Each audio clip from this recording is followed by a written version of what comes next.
What components do you think are necessary for a good educational style video? So the very first part, of course, is coming up with a good topic that's going to resonate with the people that you're trying to reach. Make a thumbnail. Then when you come into the actual piece of video content itself, a good hook. Of course, you got to grab their attention when they come in. It's really important that you hook your viewer. We've got a good thumbnail. We've got a good hook. What comes next in our structured video? After that, start giving them the content, man. Like, give them what they came in for.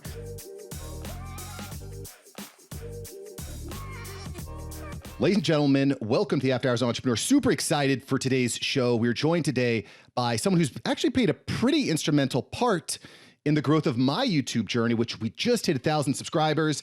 We're joined by Nimmin. He's got over 800,000 subscribers. He's monetized his YouTube channel in many different ways, which we're going to talk about. And I just cannot wait to get into it. Nimmin, welcome to the show. Thank you for having me on, Mark. I'm super excited to be here. Super excited to talk about YouTube. As always, I love sharing information about YouTube and just connecting with other content creators and doing that whole thing. So super excited to be here today, especially, with an entrepreneurial audience. Like, I thrive in this area because YouTube is a powerhouse when it comes to being able to use it for business. So super excited to have that conversation today. 100%. And there's so many great things to talk about. One of the things that I've really been thinking about, Nick, is the power of community to help you through tough times, to persevere. Because let's be honest, if you're gonna have any success on YouTube, there's gonna be days where you're like, what the heck am I doing? I'm wasting all my time. You gotta get through that, right? And I've found the YouTube community to be just so supportive and really incredible as a whole. I just wanna know from your perspective, how powerful has the larger community been in your journey? And side note, have you also had an inner circle which has been instrumental in your YouTube journey? Absolutely. So on both sides, the community side of YouTube is actually part of what got me hooked on YouTube in the first place. So when I started my YouTube channel, I was just uploading random videos, and my channel was doing like okay, but not really. Like, it took me about 5 months to get my first 150 subscribers on my channel. And then I had the opportunity to work on another channel. And while working on that channel with somebody that was experienced, we, got that channel, was getting momentum. And that was my first taste of the community side. Yeah. And I was like, wow, this is great. So you're telling me that I can upload a video now that I've got this community started, right? Like, I can upload a video now and I've got like all these people coming in and interacting with comments. People are hitting me up on Facebook, Twitter. I've got all these people that like I suddenly have access to now. So like, the community side of YouTube is absolutely fantastic. And that, for me, and I think it's this way for a lot of creators as well, that's just one of the things that kind of hooks you as a YouTube content creator, really with anything, when you start getting that feedback from people and you start getting that, validation is probably a better way to put it, but you start getting that validation, from others. And then you're like, hey, these people are digging what it is that I'm doing. These people are thinking like me. They're enjoying the content that I'm putting out. I'm able to have conversations with them in the comments and sometimes take it onto other platforms. And in some cases, hang out with people in person and make like awesome friends that I was able to create or be able to connect with from the YouTube channel. So yeah, the community side is extremely powerful on YouTube.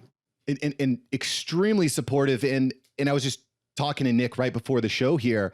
I don't know, I'm not always like super excited for interviews, right? And for these After Hours Entrepreneur shows. But going into today, I just recognized I had a huge smile on my face as I was watching your content and preparing. And one of the things I think that you've done really brilliantly, Nick, with your channel is all of your content is very specifically catered to a specific audience. I want to grow on YouTube.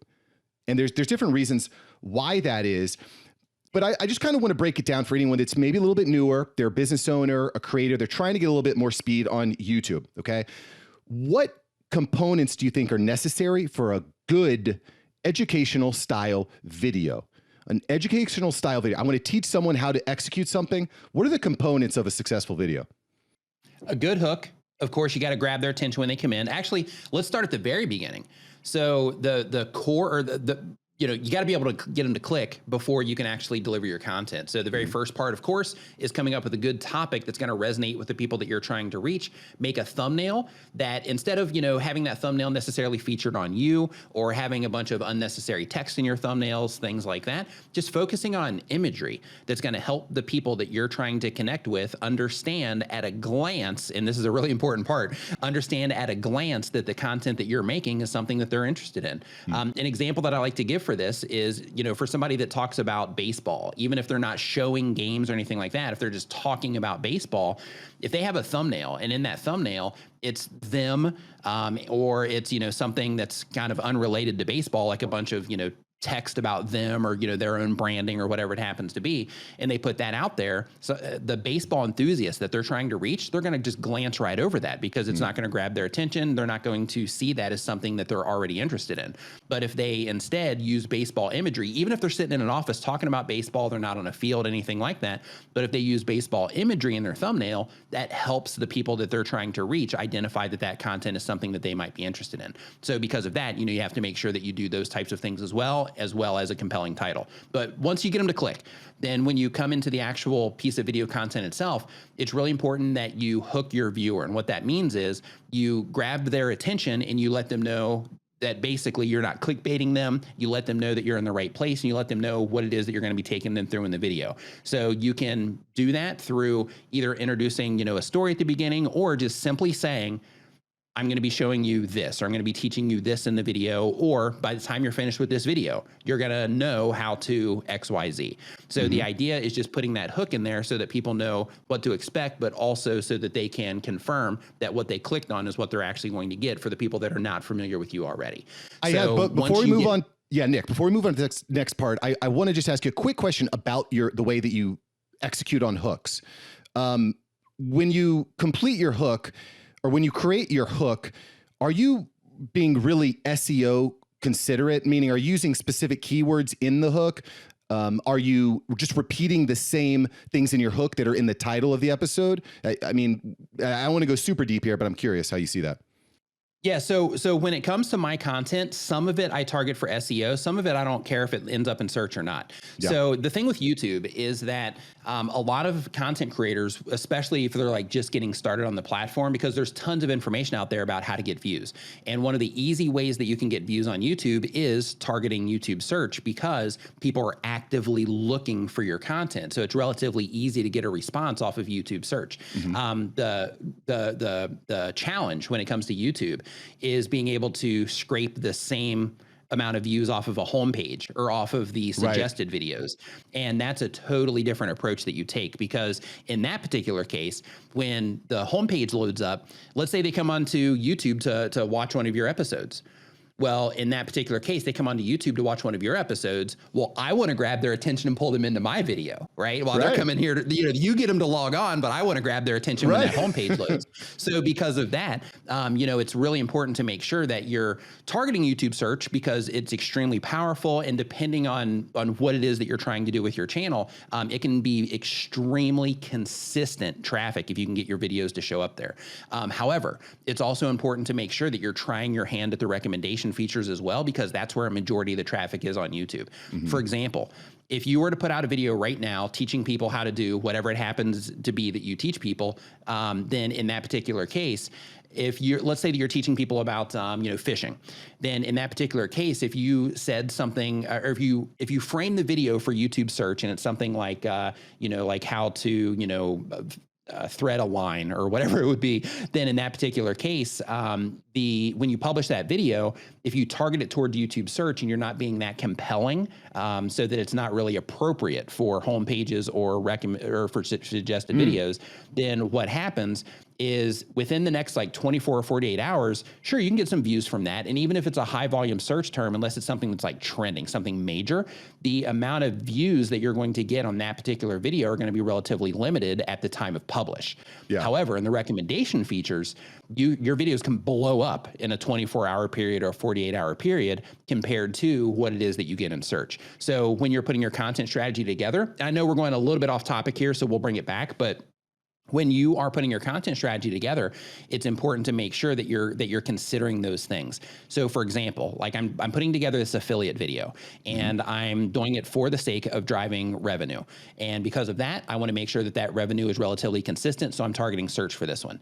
On the other hand, let's say that you have like a sponsorship, or let's say that you're targeting something as an affiliate that you need to get attention to right now because the company that you're promoting is having some type of thing to where if you get a certain amount of sales, then you get this amount of a bonus or something like that. Well, in that particular case, then you would want to target the homepage and suggested videos. So the approach that you would take with the content and how you actually wrap it all up would be a little bit different. So instead of, how to thread a fishing hook, if you were going for recommendations, it might be something along the lines of, this fishing hook threading technique is guaranteed to catch you more fish, or something along those lines, right? So the approach that you take is going to be completely different based on where it is that you're trying to get your content. But we went completely off the deep end, so I can pull it back here to the question, which is, when you're doing your hook, are you putting certain keywords in there and things like that? So for me, it's more about connecting with the viewer than it is trying to do things like that for the sake of YouTube getting context of what the video is about. YouTube is smart enough to the system, the algorithms of YouTube and their AI that's reading all of this stuff and watching your videos and listening to your videos. They're so advanced that you can have a title that isn't even necessarily relevant to your video, and eventually their system will figure out who's a good fit for that content. When you're adding all of that metadata, you're trying to put all those words in your actual video. The only win with that is it just helps the system just have better context into what's going on. But for me, I lean on the viewers, and what I mean by that is when somebody comes into my video, even if I'm targeting for search, I don't care what I say in the beginning as it pertains to my title or the topic of the video. What I care about is that when the viewers come in to my video, that I'm able to grab their attention and keep them watching for a longer period of time. Because if I can do that, then YouTube will maintain my video in search positions for a very long period of time, because it's going to have the context. It's going to put it in the right place based on, the other metadata and based on what the topic of the video is about in general. But my job as a YouTube content creator is to keep the viewer in my video. So because of that, I cater everything to the viewer experience. So because of that, for the last, I think year or something, I've taken out logo intros and I'm just basically trimming the fat and just thinking okay, with every video I publish, how can I make this the best possible experience for the people that are interacting with the content? And by doing that, that's how you get YouTube to work on your behalf, to keep your videos in search, to put your videos in front of the right audience, that as entrepreneurs, when you're trying to get business from it or get affiliate sales or whatever the thing is, when they're putting your content in front of the right people, then those people are clicking on it. And that whole thing that I was talking about before, about resonating with them as your hook, instead of thinking of hey, I'm trying to trick this robot, right? If you can resonate with the people, then that will cause your content to do better on YouTube. So that's the thing that I focus on. And I love that you said this, Nick, because I was having a similar conversation with Roberto Blake, mirrored the same kind of thing. Hey, if I'm chatting, I want to connect with someone. It's YouTube, right? You want to connect with someone on a more granular level than, like you said, trying to trick the algorithm or focusing solely on the algorithm.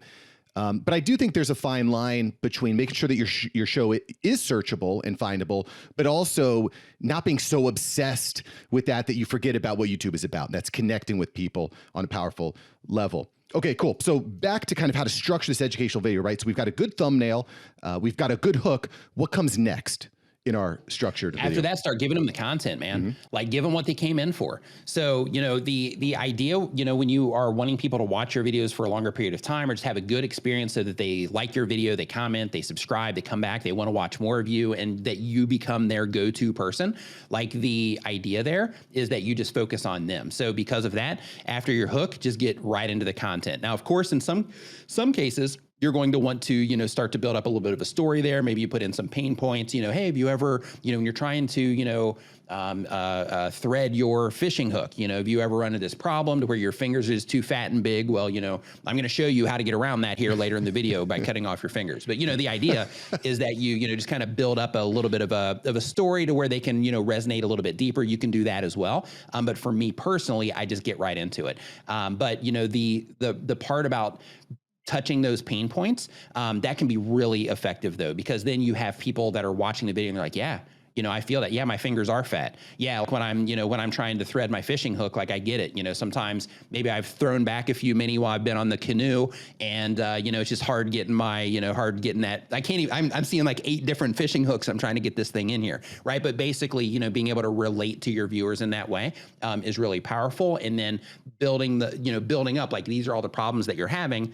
I'm going to give you the solution. Let's get into it. And then you start delivering, on the actual content itself. Brilliant. So we're into the content. I'm assuming what comes next is like a conclusion or a wrap up of the video, right? Well, it could be. So, this is where as a content creator, you got to always be experimenting with these types of things with your content, with your audience. It's really important because, the people that watch your content, Mark, they're going to experience your content and react to your content in a different way than they will if they watch mine. So, because of that, the experiments that you run, you might get different results than the experiments that I run. So, if I'm like, hey, I do a hook and then I do a build up and then I get into the content, you might find, well, when I do a hook and I do a build up, I lose everybody in the build up. But then, you might find, or it could go the other way around, to where in your case, that build up part, everybody sticks around and they love it. But then when I do it, people just don't respond to it. So, the idea is to experiment, with the structures of your videos. But another thing that you can do as well is before you get to the end of the video, as you're going through the content itself, it's helpful to tease additional content that's going to be going on in the video when you can. So for example, if you are teaching people something, if you know that later in the video, because of course you're designing the content, so if later in the video, you're going to be giving like a really good tip, or you're going to be going deeper into maybe something that you're talking about earlier in the video, then teasing that content and saying something like, like let's say that you're showing people how to do something specific and you're showing something on the screen. You can say, oh, and then there's this thing here. We're going to go into that. This is really awesome. And I can't wait to show you this. I'm going to show you that part later in the video. But for now, let's keep focused on this. And then you keep talking about the thing that you're talking about. And the idea there, it's called open loops is the technical thing for that. But all you're doing is you're just basically making the viewer think like, oh, there's going to be something better coming, or there's going to be some deeper information on this cool thing that they just talked about in this video. But then after that, as you keep repeating some of those through your content, then of course, you close the video out. But a really important thing, a big mistake that a lot of content creators make on YouTube is when it gets to the end of the video or near the end of the video, they'll say things like, and that's how you thread a fishing hook, or that's how you do XYZ. And when they do that, that immediately tells the viewer that what they came in for is over. And in almost all cases, if you look in your audience retention reports, if you do that sort of thing, you're going to notice a big drop in your audience retention because you've basically told people that, hey, the video is finished. So what you want to do is when your video is coming to an end, you want to drop your end screen on them. Right. And by end screen, I don't mean necessarily putting like a graphic on there. You can do that as well if you want to. But the idea is when you're doing you're using any type of finalizing language in your video, that's how you do this. Or, hey, by the way, if you're new here, make sure you subscribe, those types of things. You want to make sure that you do that while there's in-screen elements on the screen, clickable in-screen elements, and you can add these in your Creator Studio for those of you that don't know. But basically, you want those clickable in-screen elements so that they have more of your content that they can click into, as they're like, oh, the video's over. Then you have these other options. And a way to level that up is once you do get to that in-screen part, drop the end screen on them. And instead of talking about a whole bunch of other things that they're not going to stick around for, just simply say, think about the topic that they came in for, and think about the other content that you have on your channel that would be a great fit for them, and tell them, hey, you watch this video because of this. I have another video that you would enjoy based on, whatever the topic is. And you can click into that right here. And literally tell them, like, this is basically the video that you want to watch next. Click into this right now. And the idea with that is that you're trying to keep people from leaving your video before you have the opportunity for them to click on more of your content from your end screen. And in addition to that, when you do lead people into it, just think of it from a sales perspective, right? So the idea is they essentially came into your store, they bought from you by watching your video. So what you're trying to do is upsell them, essentially. Right. So basically you get them to the end of your video and you think to yourself, okay, the person that's coming in and watching this, what would be a logical next step for them? Something that they, based on this topic that they would really enjoy. And that's what you link to, and that's what you recommend that they watch once you get to the end of the video. Yeah. And I will say that one of the things that YouTube loves more than anything is keeping people on YouTube. So these loops of, okay, you finish this piece of content, move on to the next one, is something that YouTube really loves. And if you're doing something that YouTube loves, they're going to show you to more people. And this is something in addition to that, Mark, is in addition to, just keeping people on platform with that one video, it goes deeper than that, because in addition to keeping them on platform for that one video, like if somebody completes a video, that's a great positive signal for YouTube that people are satisfied with your content, and viewer satisfaction is huge in terms of the priorities of YouTube. So they complete one video, they watch that video. If you can get them to click on your end screen and enjoy another video, the next video that you publish, I can almost guarantee that video is going to show up on a homepage and recommended next to other videos for that user after they've, watched to completion 2 of your videos back to back. And if they don't do it, on your next video, they're going to start showing people content from your back library. So, if you want to test this for yourself, anybody that's watching or listening to this, go to YouTube, create a brand new account. Go watch like 2 or 3 videos from any YouTube channel, and then watch them all the way to completion. Click on the end screen, watch on another one. If you want to, click on the end screen and watch another one. And then, you can shut down your browser, go do something else, whatever. Come back, open it up, like an hour or 2 later, maybe even the next day, whatever, into that account. And you're going to see content from that content creator on your homepage. Yeah. Yeah, I mean, it makes so much sense. And there's one more thing that I want to highlight, Nick, in really the first half of our show here today has been really focused on how to create educational videos for YouTube, how to put something on YouTube that's going to teach someone how to do something, right? And when you're creating a conclusion, when you think about how you're going to teach someone, it's hard to teach something to someone in full in one 10-minute video. Right. But if you're thinking about what do I want to teach someone, and you lay it out in maybe 10 different videos, you can create this loop. Okay, now that you know how to create your thumbnail, let's talk about your hook. Now you know how to create your hook, let's talk about your, and so on and so forth. Okay, awesome. I want to shift topics here because Nick Nimmin is in the house, YouTuber extraordinaire, and you can see everything he's doing at Nick Nimmin on YouTube. NickNimmin.com, no? Yeah, nicknimmin.com will take you to our website.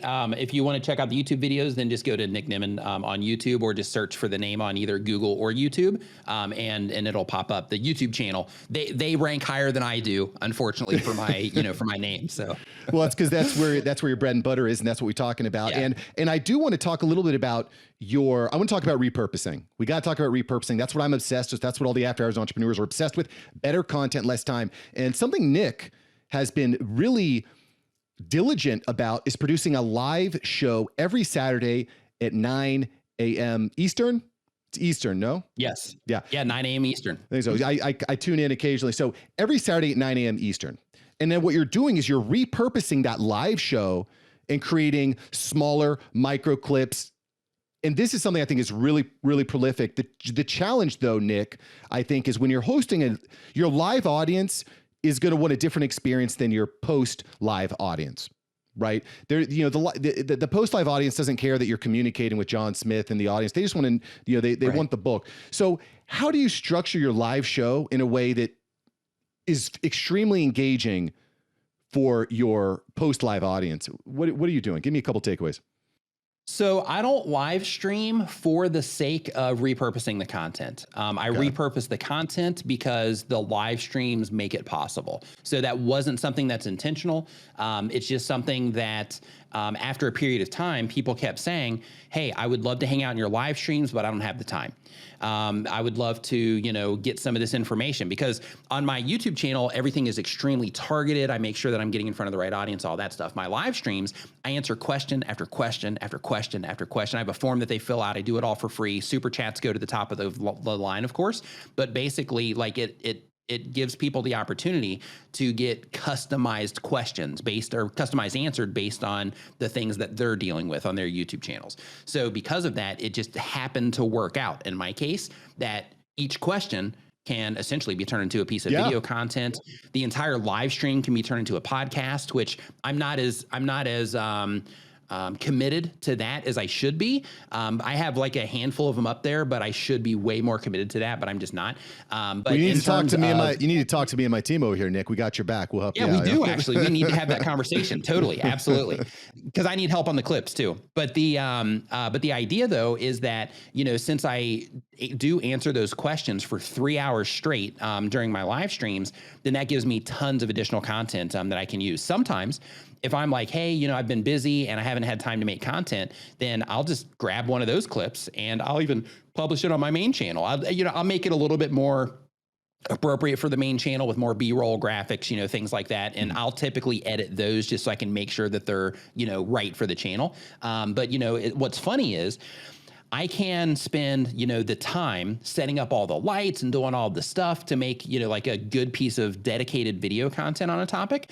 And those will do just as good as the repurposed live streaming content once it's all edited down and, you know, all that stuff. So it doesn't feel live, right? It feels like a piece of video content in that case. But it's kind of funny because, you know, like by making the live stream, I get to luck out and have all of this additional content that I can lean on, you know, in the event that I need it and to use in other ways. This is brilliant. This is brilliant. It's brilliant. A lot of good points here. So I want to lean into something you said here, Nick. Your live show is about 3 hours long.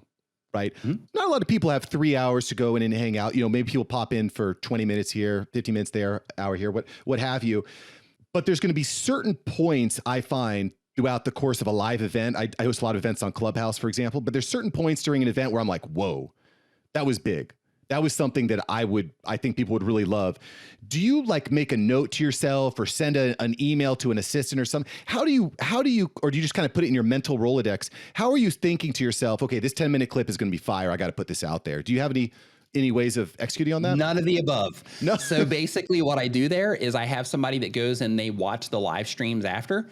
They basically go, they download the live streams, they watch them after, and they pull out the clips that make sense to them. They're actually like a newer content creator. So because of that, you know, when I say things that resonate with them, then those are the clips that should be pulled out. So in my particular case, I don't do that. Like I'm trying to control the live stream. I've got like in my live streams that are a little bit crazy. I've got, you know, multiple cameras going. I've got a projector showing stuff in the screen. I'm like triggering stuff all the time. So because of that, like, you know, stopping the momentum of the stream and taking notes and all that stuff, it's just not within my workflow. So because of that, I, you know, like the person that does the editing for the clips channel, you know, that takes all of those out of the live stream, what they do is they'll just watch it and then they'll just pull out whatever clips that they need. Yeah. Or whatever clips resonate with them. And, you know, there's a reason why a Joe Rogan has a Jamie. There's a reason why all these great creators have someone that's working on the production, because like you said, managing a live room or live, there's a lot going on at all times. So I dig you. Yes. I dig where you're at there. But for anyone just starting off that doesn't have a Jamie or an assistant, that's something that I've been doing that I've been pretty happy with. Just jotting down like a quick timestamp, like 30 minute, and then I can easily go back and repurpose that clip. So I want to talk a little bit more about repurposing, Nick. I know we're running short on time, but I want to talk a little bit about repurposing, right? We've talked about how to formulate a video. We've talked a little bit about repurposing live stream, but I want to talk about thumbnails. I want to talk about audio, because most business owners, most YouTubers, they don't necessarily want to become expert graphic designers or audio engineers and things like that. And you've recognized this problem and you've created a couple tools, Nick. So I just want to talk about the process of creating a very scalable tool like this. So you've got Tuber tools, which are a bunch of video, photo, digital assets for YouTubers. So you can easily create YouTube thumbnails. You can easily create end screens and backgrounds. It's a lot of cool stuff, countdowns, a lot of like really cool, simple stuff that would take someone like myself or average business owner an entire day to create, right? So you've got Tuber tools, but we've got a new platform that's out, Creator Mix. And this is for everyone that needs to add audio. You got to add audio to your video. Creator Mix is here. I just want to hear a little bit about the challenges of getting Creator Mix out.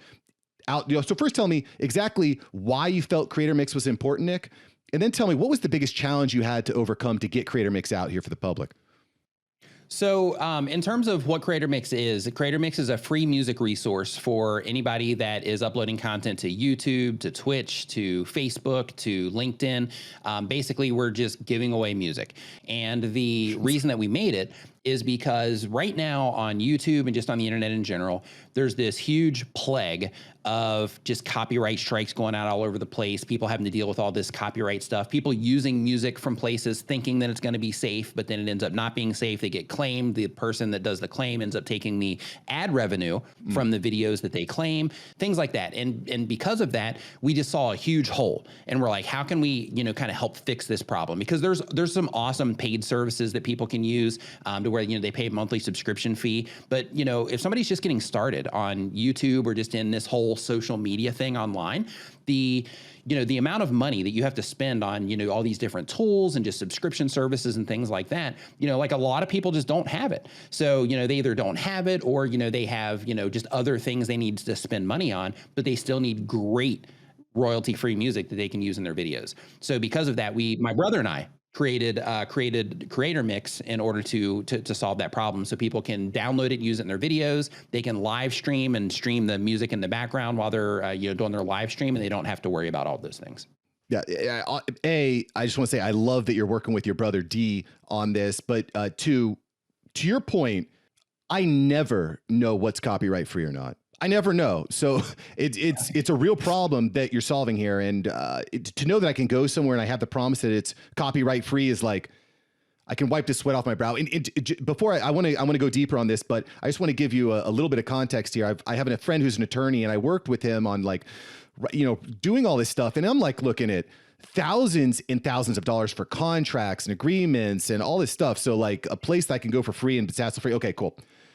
Big deal. Value. So tell me a little bit more about Creator Mix. What was the challenge of creating a place like this, of creating a resource like this? Because I can, I haven't done this before. I imagine there's a lot of challenges, but it's something I might be interested in doing in the future, creating some sort of scalable digital asset.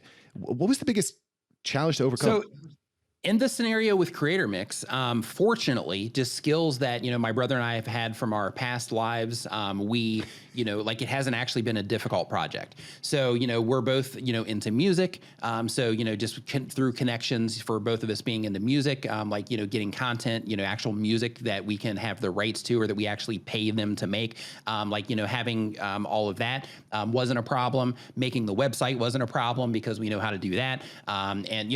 Putting the, email sequence together when people sign up, we know how to do all that. So, just fortunately, based on the skills that we have and the experience that we have, it wasn't a difficult project to put together. Right. The experience would have been completely different if we would have done it 10 years ago, right? With the skills that we had 10 years ago. But now, we're pretty well versed in a lot of these things. So in terms of challenges right now, it hasn't been an issue. In terms of, once it starts getting out there, we start getting feedback, we start having people steal, music and trying to sell it and all that kind of stuff, then that is where, we'll have those types of struggles. But in terms of, actually putting it all together and making it available, it's actually been a pretty seamless project. Fortunately, even more fortunately for me, my brother has actually handled most of actually, getting it together and putting it together. And this is kind of like, just more of like a passion project on his end. So he's put in a ton of time into it, fortunately for me. Well, D is going to be on the show here within the next couple of weeks. It's Nimmin. Nice. So I'm going to tell him that you gave him a shout out, that you gave him props. Yeah, please do. Quick rapid fire question here for you. How do you, and this is somewhat related, but somewhat unrelated. How do you actually accept payments through? Because one of the things I love about Creator Mix is it's very automated for you, right? You've created a digital product. How are you collecting payments? Free. Yeah. It's free. There are no payments. It's free. Okay. Yeah, there are no payments. It's free.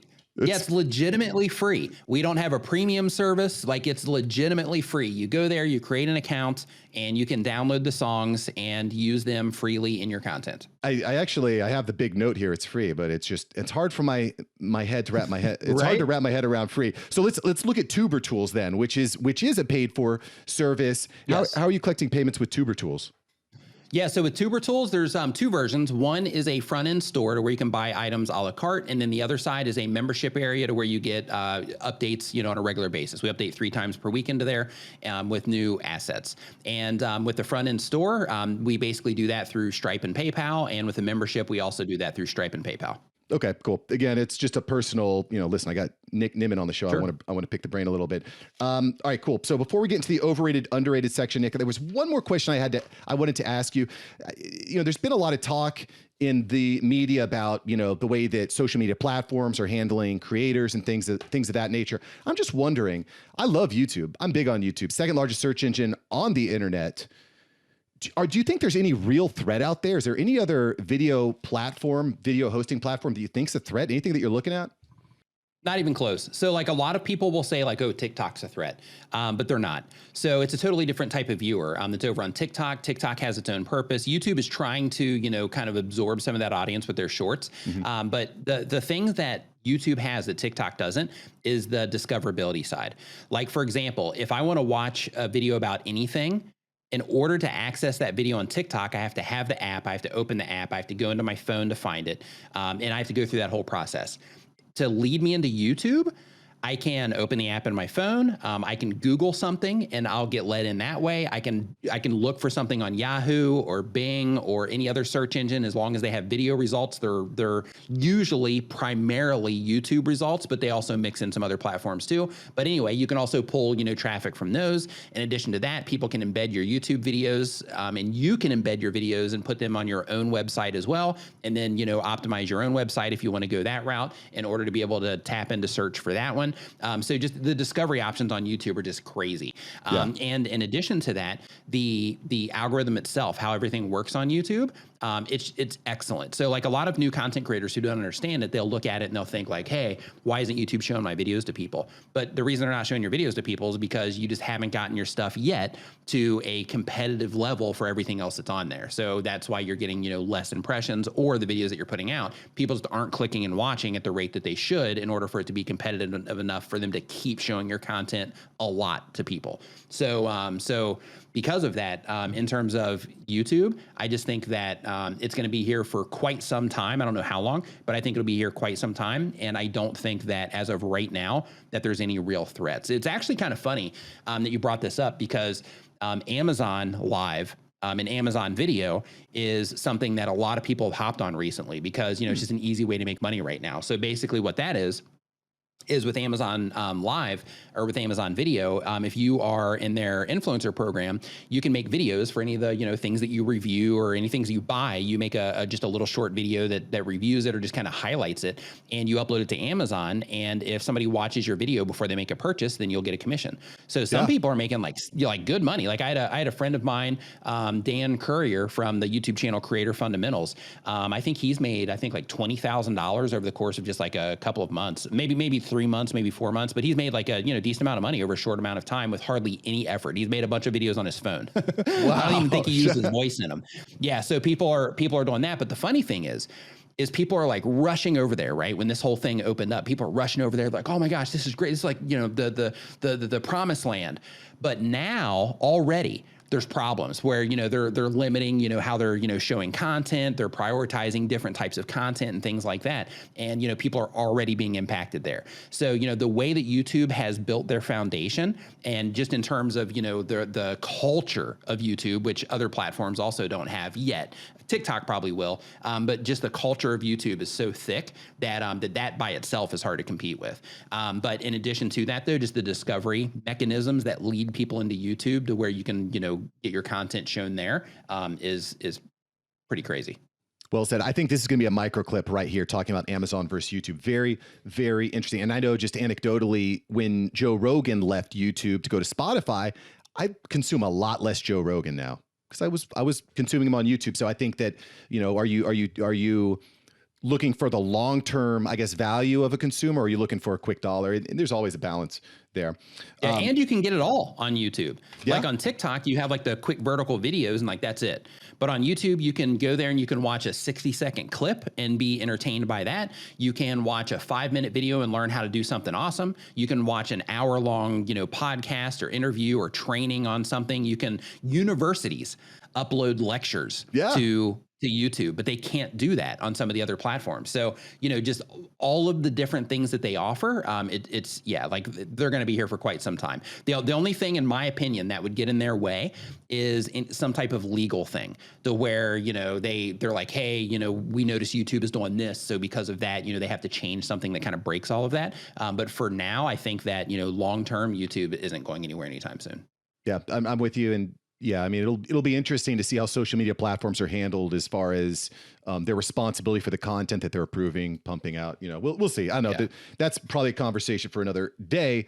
Before I let you go here, Nick, though, as I know time's running a little bit short, I just got to ask you, Nick, if you had to give yourself a piece of advice before you recorded your first video on YouTube, what would you say? Before I recorded my first video, it's a good question. So if I had to give myself a piece of advice, it would probably be just to embrace the process. Like, looking back, because, like when people first start publishing videos to YouTube, they start looking at like, oh, okay, I'm publishing this. Like, how many views do I have? And that's like the only thing they care about. And then once they start getting a few views, then it's like, okay, how many of these people just turned into subscribers? And then, they'll like lose sleep at night, because of what's going on. I was the same way. So because of that, my advice to give myself would be, don't worry about all that. Focus on the value that you're bringing your audience. Focus on getting better at what you do in terms of, editing the videos, in terms of presenting the content, in terms of, doing all of the stuff that you have to do as a content creator. Focus on the process and really embrace the process, because the more that you can do that without focusing on all the other stuff, I mean, of course, you got to keep track, right? Like if you're not getting any views and you continue to not get views for a long time, you're doing something wrong. So you got to figure that out and fix it. But in terms of, like, hey, my channel's growing, I'm getting views. Of course, I'm going to learn how to, do everything better so I can get better results faster. However, don't beat yourself up, right? Just embrace the process and think to yourself like, okay, my self-worth isn't attached to my view counts. My, overall, progress and just general success isn't necessarily based to my view counts either. So because of that, I'm just going to lean really hard into the process, which then over time is going to train me to make awesome content for a particular audience that's going to love that content, which then will make my channel take off. Wise words. And I'll just add one thing. If I had to tell myself one thing before I started on YouTube, I would say, Mark, make one video a week and watch at least one Nick Nimmin video a week and execute the strategies. Just watch one video a week and execute the strategies he tells you, and it's going to come together. I promise. Nick Nimmin, thank you so much, brother. Thank you, Mark. I appreciate it. Thanks for watching Mark Savant Media. Here, we're going to help you create a better content in less time and turn that attention into income. If you love this video, you're going to love these videos here. Click the one. Me and my team specially selected this just for you. Click the link. Check out the video. I'll catch you here next time on Mark Savant Media. Peace.